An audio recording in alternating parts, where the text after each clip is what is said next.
Galana Yordanus, Villa Dadafo, Abura Colcodo, Deda Madamico, Jesus Christus, Cayo Direñaco, Olvenagayo, Amare Mumbai, Duganita Gisar, Yumabus Bari, Karajinaco.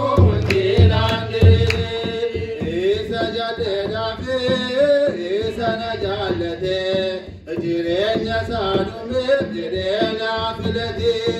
jalala sarge karani orati